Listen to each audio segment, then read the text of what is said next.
শুভ সকাল।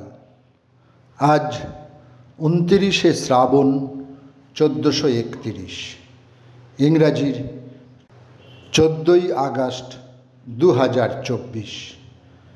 ভারতের একজন গান্ধীবাদী স্বাধীনতা সংগ্রামী এবং মানভূম জেলার অনুষ্ঠিত বাংলা ভাষা আন্দোলনের একজন নেত্রী ছিলেন লাবণ্যপ্রভা ঘোষ। 14ই আগস্ট 1897 তিনি জন্মগ্রহণ করেন। ভারতের স্বাধীনতার আগে ও পরে সারা জীবন তিনি সাধারণ মানুষের জন্য লড়াই করে গেছেন।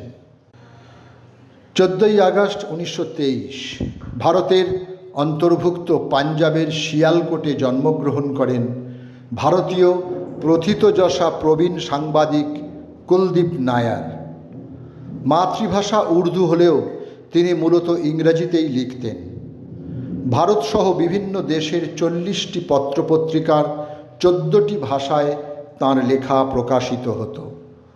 তাঁর গ্রন্থমালা ভারতের ইতিহাস ও ঐতিহাসিক বিশ্লেষণে সমৃদ্ধ।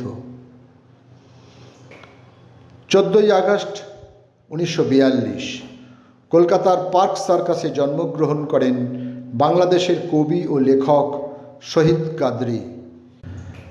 আধুনিক নাগরিক জীবনের প্রাত্যহিক অভিব্যক্তির অভিজ্ঞতাকে তিনি কবিতায় রূপ দিয়েছেন। তাঁর কবিতায় অনুভূতির গভীরতা, চিন্তার সূক্ষ্মতা আর রূপগত পরিচর্যার পরিচয় আজও সুস্পষ্ট। 14ই আগস্ট 1956 পূর্ব জার্মানির পূর্ব বার্লিনে 58 বছর বয়সে পরলোক গমন করেন জার্মান কবি, নাটককার ও নাট্যকর্মী বের্টল্ড ব্রেখট।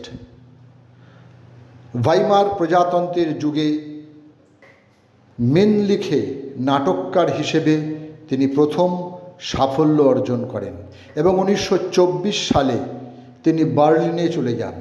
সেখানে তিনি দ্য থ্রি পেনি অপেরা লেখেন। নাৎসি আমলে তিনি নির্বাসিত জীবনযাপন করেন। পরবর্তীতে বার্লিনে তিনি আনসাম্বল প্রতিষ্ঠা করেন এবং এখানেই তিনি পরিচালক মার্কস রাইনহার্ট ও এরভিন পিসকাটারের সঙ্গে কাজ করেন একসঙ্গে। তার সাহিত্যকর্ম হল দি দ্রাইগ্রেসন ওপার, 3 পয়সার পালা, আউফাস্টিক উন্ট ফালদের স্ট্রিট মাহাগনি বা মহাগনি শহরের উত্থান ও পতন, মুটার কুড়াগে উন্ট ইরে কিন্ডার, মা সাহস ও তার সন্তানেরা, লেভেন্ড্রেস গালিলেও, গালিলেওর জীবন, ডের কাউকাজিসে ক্রাইডে ক্রাইস, খড়ির গণ্ডি ইত্যাদি। 14ই আগস্ট 2011 সকাল 5:15 ইহলোক ত্যাগ করেন হিন্দি চলচ্চিত্রের অন্যতম সেরা অভিনেতাদের একজন শাম্মী কাপুর। তিনি ছিলেন হিন্দি সিনেমার চিরসবুজ তারকাদের একজন। 1953 সালে তাঁর প্রথম সিনেমা মুক্তি পায়, জীবন জ্যোতি। সকলকেই আমার আনত প্রণাম।